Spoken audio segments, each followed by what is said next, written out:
Hey guys, welcome back to my channel, and today on the Pixie Planner Life, I'm going to be doing another fun Disney video for you guys, and we're going to be going through my top 10 tips and what to bring when traveling with kids. So if you want to see that, stick around because that's coming up right now.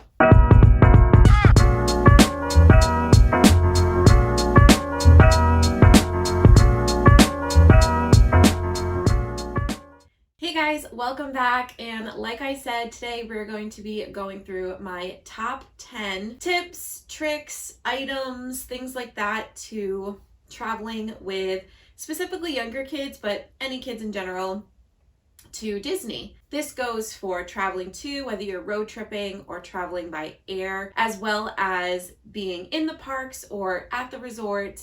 Just some of my tips that I gathered from the last travel that I did with my kids. They were younger at the time, they're older now.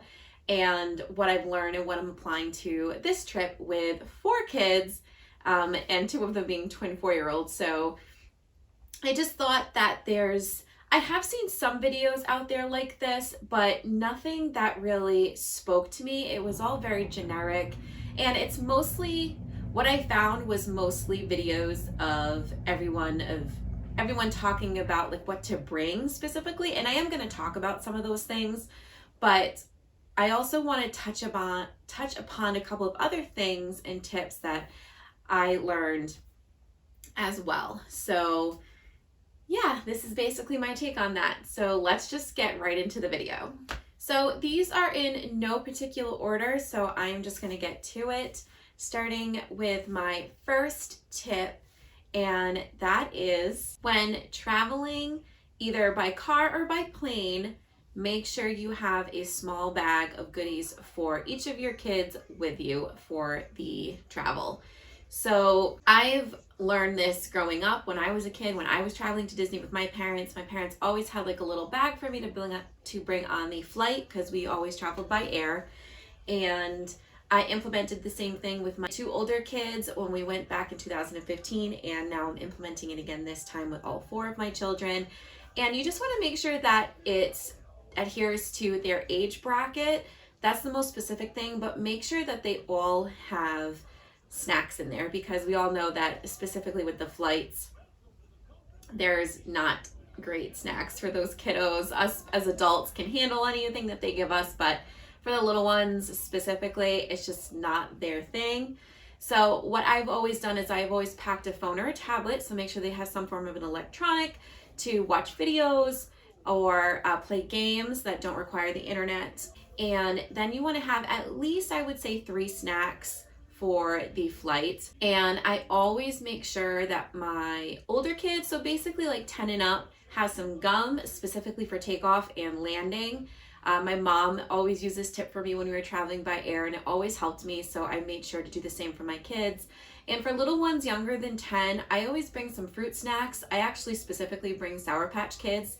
It's chewy and it creates the same movement as if they were chewing gum, but it's also a special treat for them because they don't get to eat those very often because there's lots of sugar in them. So just be prepared for that. I've never had an issue with it. I did it with my daughter when we traveled back in 2015 because she was only 4 at the time, and it really did work for her. So just something to consider. Also in the bag, make sure that you have some kind of lap game for them, whether it's coloring or drawing or maybe some cards. My son likes to do card games. So something like that would appeal to their age bracket that they can do on the airplane trays or on their lap in the car, things like that. Okay, so my second tip is for both kids and parents. Headphones. So again, when traveling either by air or by car, make sure that the kiddos have headphones. It helps you and your sanity with the chaos of 5 different electronics going at one time, especially if you're traveling with a lot of children. And it also is good for them too, because they don't have to listen to what all their siblings are listening to and things like that. So it just helps everybody all around. And specifically in the car, because for us adults it can get pretty loud and chaotic in there, and for the airplane, so it doesn't disrupt the other flyers. Tip number 3 is to bring a bag with you in the parks. Now, I learned this the hard way. I can't remember if it's the first or second day that we got into Disney back in 2015. I was like, oh, I don't need a carriage. I don't need a bag. We'll be good. I was totally wrong. My son was 8 at the time and my daughter was 4. And I was like, my daughter will be good. She doesn't need a carriage. Bring a carriage for any kids, like I would say 6 and under, because my 8-year-old was complaining that he wanted to sit in a carriage. So just an FYI, that's an extra thing I'm throwing in here. I would recommend finding just a cheap small carriage that can fit a lot of weight and bringing it with you, because your kids will complain about the walking, trust me. At least mine did. But I didn't bring a bag with me, and my daughter specifically was starving, and even though we stopped and got a snack, it didn't hold her over very long. The walking really does burn a lot for them, and they're hungry constantly. And I really wish that I had had some snacks, and I wish I had filtered water bottles. So that's actually my next tip, is to bring filtered water bottles with you. So I'm just going to combine that in with this tip. So tip number 4, filtered water bottles. So 3 and 4 kind of go hand in hand here. The water down there isn't great, and if you're filling up at the bubbler specifically, I don't even know if they have them going right now because of COVID, but the water's not great down there. So make sure you have filtered water bottles, snacks, and changes of at least socks and shirts, because you're going to be walking and getting sweaty. You're going to be going on water ride probably here and there. And if you get wet, us as adults can handle it. We'll let it air dry, but the little ones, they're going to complain. My daughter was soaking wet from one of the rides, and she was like, I want to change. And it was just like, I can't, I don't have any clothes for you. So bring a bag with you to the parks, even though you don't think you might need one. Trust me, you're gonna need it. And that brings me to tip number 5, which is have meds with you. So specifically headache medicine. My son and myself get headaches, and I didn't have any headache medicine with me. Now, granted, Disney has gift shops all over the place. You could run in and you could buy them. But usually for trips, I just jump into Dollar Tree near home before we leave, and I buy those medicines. Now, granted, they're not going to work as great as Excedrin or name brand products, but they're good for it being in a jam and not having to throw down $10 on like a 4-pack of pills. You know what I mean? So just keep that in mind. So my next tip, I think we're at tip 6. My next tip is to have fans with you, either like a little mini handheld fan or one of the neck fans that go around your neck. My kids were hot, and we went during May, so it was really, really warm. We didn't think it was going to be that hot out.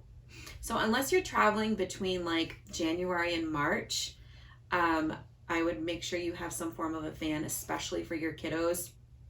You can find the mini neck fans on Amazon. If I can, I will put a picture up here to the neck fans that I'm talking about, and I'll make sure to put a link down in the description box below so you can click over there and check them out, because they are amazing. The handheld ones work great too. You can find them in a lot of places. Target, I think Five Below might have them, and they even have like the little fans you can stick in your phone, so even though those don't work that great. But just make sure you have some kind of fan with you, for the kids mostly, but even for you too. Okay, so for my next tip number 7, it's a really, really fun one that actually I have to give credit to my aunt and planner bestie and fellow Disney lover.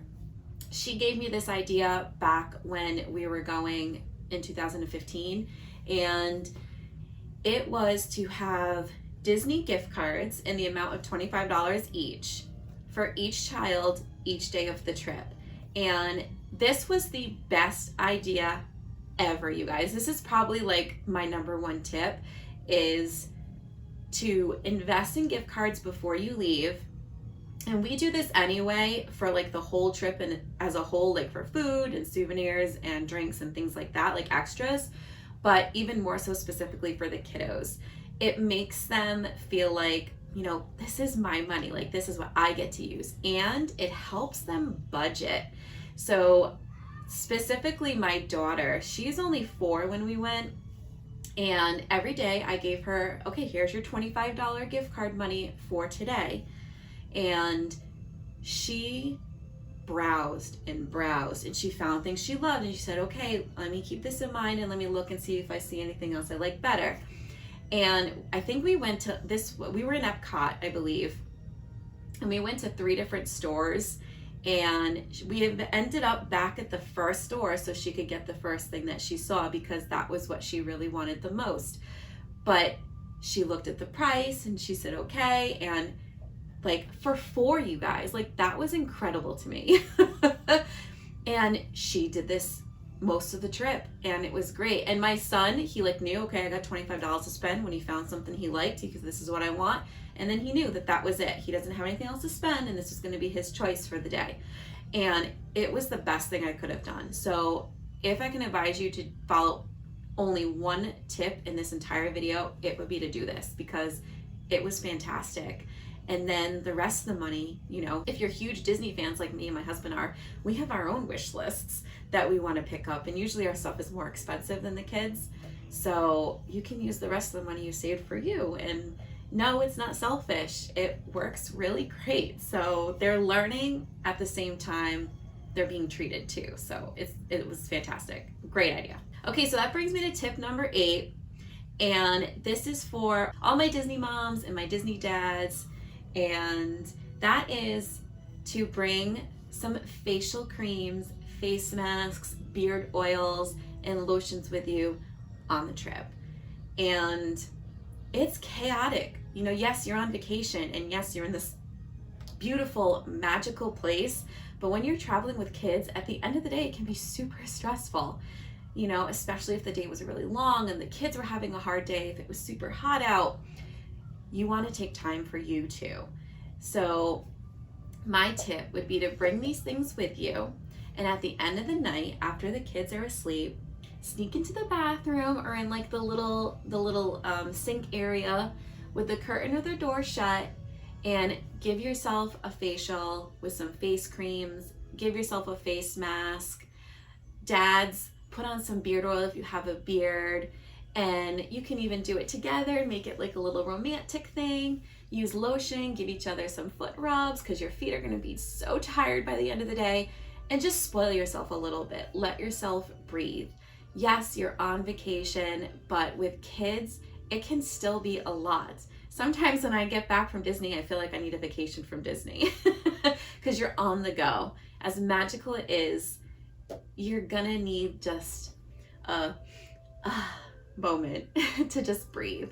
So that is my tip for all of you adults. So we're almost done. Coming in at tip number 9, that would be, don't have high expectations. Keep your expectations low, and I learned this the hard way. When we went back in 2015, we only went for 5 days.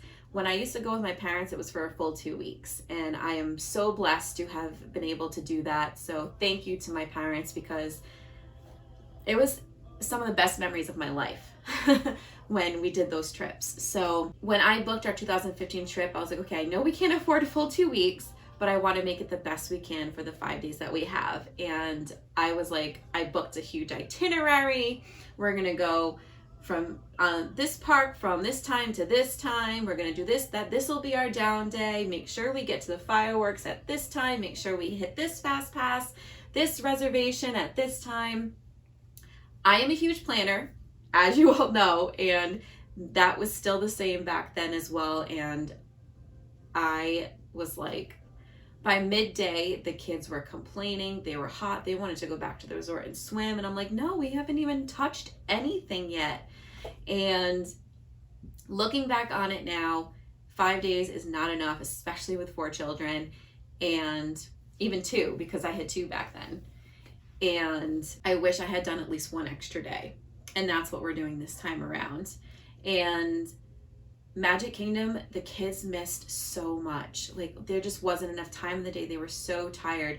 The day was amazing. We hit so many things. My husband proposed to me that day on that trip, and it was a fantastic day. And the kids did the least complaining at Magic Kingdom, which was great. But we missed Adventureland completely, and we didn't get to do much in Tomorrowland either, and Frontierland. So we still miss a lot. And I was so bummed. I was bummed. I was like, I had all this planned out. We should have been able to do all this. I was able to do this with my parents. But the truth of the matter is not every no family is the same. And your kids may or may not be able to handle all of the walking in the heat. So take a break during the day if you need to. Go into an air-conditioned show. Go back to the resort for an hour and just chill. Whatever it is that you need to do to recharge, especially for your kids. Yes, they're resilient, but they're tired too. It's a lot for them too. So don't be too hard on yourself if you didn't hit that one ride that you wanted to get to. Don't be too hard on yourself if you missed that reservation or if you were late to it. We ended up late to our reservation and they were still able to take us, which was amazing. We were like 45 minutes late. Don't be too disappointed if you didn't get to see that show. Don't be too disappointed if you missed the fireworks, because we ended up missing the Magic Kingdom fireworks. And now look, we're going back and there aren't any. I'm still singing from that, but that's just reality. So keep those things in mind. Try not to set too high of expectations and just live in the moment when you're there. Enjoy and love what you can. And I gotta tell you, seeing your kids' faces, see that castle for the first time, that'll be the best part of your entire trip. See, I'm getting emotional talking about it. Okay, unscripted moment. You're welcome. It really will be though. That's the best part, is just seeing how happy your kids are. So just remember that. Throw all the other expectations to the side, and yes, stick to a plan because it is Disney, you have to, but don't be upset if your plan doesn't go according to how you thought it would. And that brings me to my last tip, tip number 10, and that is to take photos. So I haven't done Memory Maker. My parents used to get it when we were little, when I went with them, but I haven't done it yet. I think it's like $300 now extra, and to me, I'm just like, I can use that towards food and souvenirs. I'm not going to spend that. But even if you just have your phone, just take those photos, you guys. Don't be worried about being that family that's taking like 3, 4, 5 photos in front of the castle to make sure you get the perfect one, because everyone's going to be doing it. Everyone wants that perfect photo in front of the castle. Find those photo op walls opportunities and take pictures there. Just take as many photos as you can, because that's how you're going to remember this trip, and that's how your kids are going to remember, especially if they're really little. Like, they're going to remember those moments in the moment, but as they get older, they might forget bits and pieces, and that's what those photos are. Those photos are going to be everything for you.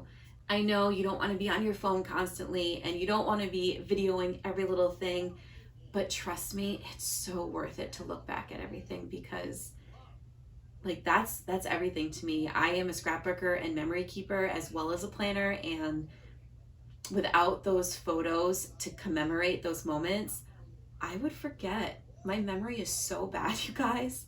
So just don't be hard on yourself when someone's like, hurry up. Just do you. Take those photos, take that video, record those giggles, record those screams, and take those food photos, because Disney is so big on those food photos. Their food is everything, and just enjoy the memories. All right, you guys, so that's it. That's gonna wrap up my top 10 tips for traveling with little kids to Disney World, and I'm pretty proud of this list. It took me a little while to come up with it and to really round out my favorites. So I hope this video helps you a lot, especially with traveling with kids. And don't forget to take some time for you and your husband or your partner as well, and enjoy your next trip to Disney World. Thanks for watching, you guys. Don't forget, if you're not already subscribed to the channel, hit the subscribe button down below. I would love it if you supported my channel and became a part of my creative community. Thanks so much for watching, and I'll see you in the next one.